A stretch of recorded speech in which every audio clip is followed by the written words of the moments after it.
নমস্কাৰ, আশা কৰোঁ আপোনালোক সকলো ভালে আছে। আমি খাই থকা প্ৰতিবিধ খাদ্যৰে কিছুমান বিশেষ ঔষধি গুণ থাকে আৰু আমি অতি ভাগ্যৱান যে আমাৰ ককা আইতাহঁতে খাদ্যবোৰ কেনেকৈ খাব লাগে তাৰ সঠিক নিয়মবিলাকো আমাক শিকাই থৈ গৈছে। ৰঙালাও গছৰ পাত, ফুল, ফল, বাকলি, গুটি আদি প্ৰতিটো অংশই আমি খাদ্য হিচাপে ব্যৱহাৰ কৰোঁ আৰু প্ৰতিবিধৰে কিছুমান বেলেগ বেলেগ ঔষধি গুণো আছে।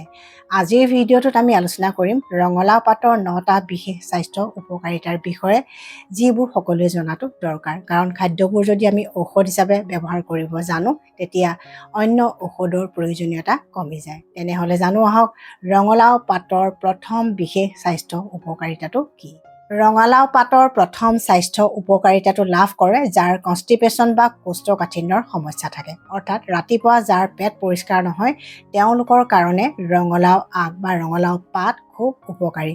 কাৰণ ৰঙালাও গছৰ আগত আছে প্ৰচুৰ পৰিমাণে ডায়েটৰী ফাইবাৰ বা আঁহ। আমি যেতিয়া ৰঙালাও পাতৰ আঞ্জা বনাবলৈ ৰঙালাও আগ বা পাত চাফা কৰোঁ, তেতিয়া আমি কিছুমান ফাইবাৰ বা আঁহ দেখিবলৈ পাওঁ আৰু এই ফাইবাৰ বা আঁহে আমাৰ পেট চাফা কৰাত সহায় কৰে। গতিকে আপোনালোকৰ কাৰোবাৰ যদি ৰাতিপুৱা পেট পৰিষ্কাৰ নহয় বা কনষ্টিপেশ্যনৰ সমস্যা থাকে বা আপোনালোকৰ কাৰোবাৰ যদি পাইলছৰ সমস্যা থাকে, তেন্তে আপোনালোকৰ কাৰণে ৰঙালাও গছৰ আগ বা পাত খুব উপকাৰী। আপোনালোকে নিয়মীয়াকৈ ৰঙালাও পাতৰ আঞ্জা খাব পাৰে।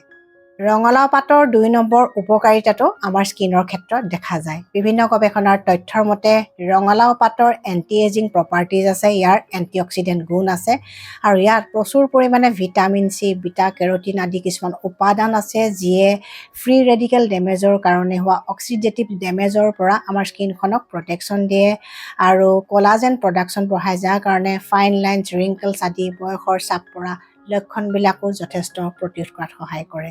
গতিকে প্ৰাকৃতিকভাৱে স্কিনখনত যদি বয়সৰ চাপ নপৰাকৈ ৰাখিব খোজে, তেন্তে ৰঙালাও পাতৰ আঞ্জা মাজে সময়ে খাবলৈ লওক।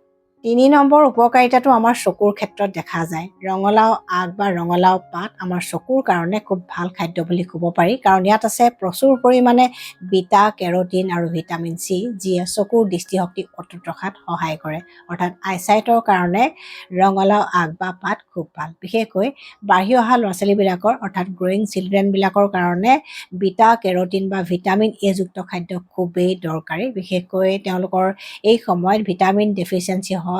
প্ৰায়বিলাক শিশুৱে খোৱা বোৱাত ভালদৰে মনোযোগ নিদিয়াৰ কাৰণে তেওঁলোকৰ ডেফিচিয়েঞ্চিবিলাক হোৱাৰ সম্ভাৱনা থাকে আৰু বিটা কেৰটিন বা ভিটামিন এৰ ডেফিচিয়েঞ্চিৰ কাৰণে কেতিয়াবা চকুৰ কিছুমান সমস্যাও তেওঁলোকৰ হোৱাৰ সম্ভাৱনা থাকে। সেইকাৰণে এনেকুৱা ধৰণৰ খাদ্যবোৰ খোৱাত তেওঁলোকক অলপমান চকু দিব লাগে বা গুৰুত্ব দিব লাগে। আৰু গাজৰতো প্ৰচুৰ পৰিমাণে বিটা কেৰটিন থাকে আৰু হালধীয়া কিছুমান ফল মূল বা পাচলিতো প্ৰচুৰ পৰিমাণে বিটা কেৰটিন বা ভিটামিন এ থাকে। গতিকে এনেকুৱা খাদ্যবোৰ খালে চকুৰ দৃষ্টিশক্তি সকলোৰে ভালে থাকে।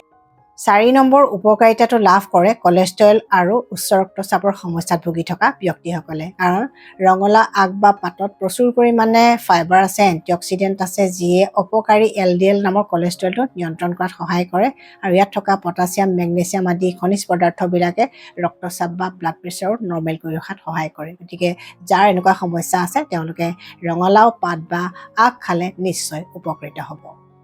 5 নম্বৰ উপকাৰিতাটো লাভ কৰে পুৰুষ আৰু মহিলা দুয়োজন ব্যক্তিয়ে, কিন্তু কেনেকৈ? বিভিন্ন গৱেষণাৰ তথ্যৰ মতে ৰঙালাও পাত বা আগত এনেকুৱা কিছুমান উপাদান আছে, যিয়ে পুৰুষ আৰু মহিলাৰ প্ৰজনন তন্ত্ৰক শক্তিশালী কৰে। অৰ্থাৎ ইয়াত থকা উপাদানবিলাকে পুৰুষৰ প্ৰজনন তন্ত্ৰ, বিশেষকৈ শুক্ৰাণু, শুক্ৰস্থলী আদিক স্বাভাৱিকভাৱে কাৰ্যক্ষম কৰি ৰখাত সহায় কৰে আৰু ফাৰ্টিলিটি বঢ়ায়, হৰমনবিলাক বেলেঞ্চ কৰি ৰখাত সহায় কৰে। আৰু মহিলাসকলৰ ক্ষেত্ৰত জীৱনৰ কেইবাটাও স্তৰত ৰঙালাও আগ বা পাতে সহায় কৰে। বিশেষকৈ যিসকল মহিলা গৰ্ভৱতী হৈ আছে তেওঁলোকৰ দেহত আইৰণ আৰু ফলেটৰ যিটো ভাৰসাম্য সেইটো ৰক্ষাত সহায় কৰে, অৰ্থাৎ এনিমিয়া দূৰ কৰাত সহায় কৰে, গৰ্ভস্থ শিশুৰ বিকাশতো সহায় কৰে আৰু প্ৰসূতিসকলৰ স্বাস্থ্য ভালে ৰখাতো সহায় কৰে আৰু মহিলাসকলৰ মেন'পজৰ সময়ত দেখা দিয়া অস্টিঅ'পৰচিছৰ সমস্যাও প্ৰাকৃতিকভাৱে দূৰ কৰাত সহায় কৰে।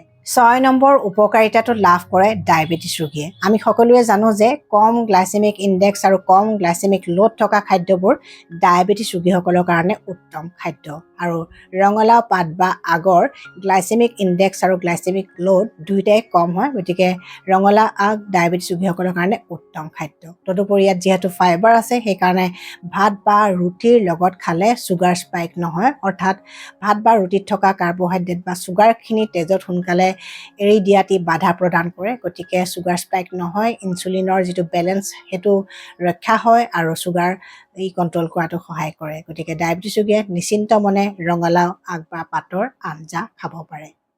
7 নম্বৰ উপকাৰিতাটো বন বা হাড়ৰ ক্ষেত্ৰত দেখা পোৱা যায়। ৰঙালাও পাত বা আগ আমাৰ হাড় বা বনৰ কাৰণে খুব ভাল খাদ্য বুলি ক'ব পাৰি, কাৰণ ইয়াত আছে প্ৰচুৰ পৰিমাণে calcium, magnesium, phosphorus, vitamin C আদিৰ দৰে উপাদান যিয়ে আমাৰ হাড়ৰ গঠন মজবুত কৰে। মহিলাসকলে মেন'পজৰ সময়ত নিয়মীয়াকৈ ৰঙালাও পাতৰ আঞ্জা খালে তেওঁলোকৰ অস্টিঅ'পৰচিছৰ সমস্যা বহুতখিনি কমি থাকিব, আৰু যাৰ আৰ্থ্ৰাইটিছ বা গাঁঠিৰ বিষৰ সমস্যা আছে বা যিকোনো জইণ্ট পেইন বা এনেকুৱা ধৰণৰ সমস্যা আছে তেওঁলোকৰ কাৰণে ৰঙালাও পাত খুব উপকাৰী খাদ্য।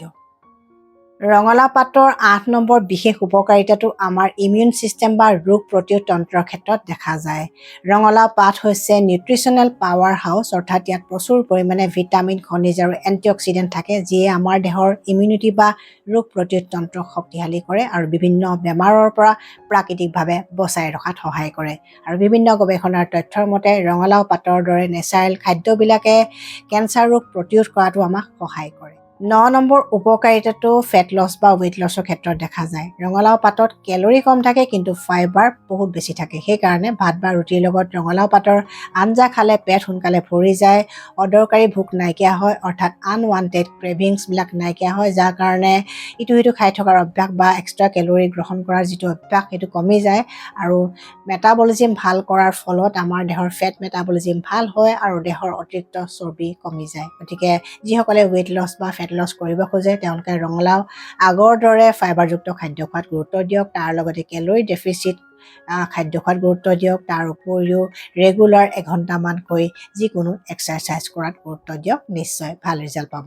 আৰু কিছুমান কথা কিন্তু আমি এই ক্ষেত্ৰত মানিও চলিব লাগিব, যেনে ৰাতি পাত শাক কেতিয়াও খাব নালাগে, কাৰণ ফাইবাৰে কেতিয়াবা আমাৰ গেছ, বদহজম এনেকুৱা ধৰণৰ সমস্যা হোৱাৰ সম্ভাৱনা বঢ়াই দিয়ে, আৰু যিসকলৰ গেছ, এচিডিটি, বদহজম আদি সমস্যা থাকে তেওঁলোকে ৰঙালাও পাত বা পাত শাকবিলাক পৰাপক্ষত নোখোৱাই ভাল, কাৰণ তেওঁলোকৰ সমস্যা হয়তো জটিল হ'ব পাৰে। আৰু কিডনী বিকল হোৱা ৰোগীয়েও এনেকুৱা পাত শাক পৰাপক্ষত খাব নালাগে। এনেকুৱা ধৰণৰ কথাবিলাকো আপোনালোকক প্ৰতিটো ভিডিঅ'তে জনাওঁ যাতে সকলো উপকৃত হয়।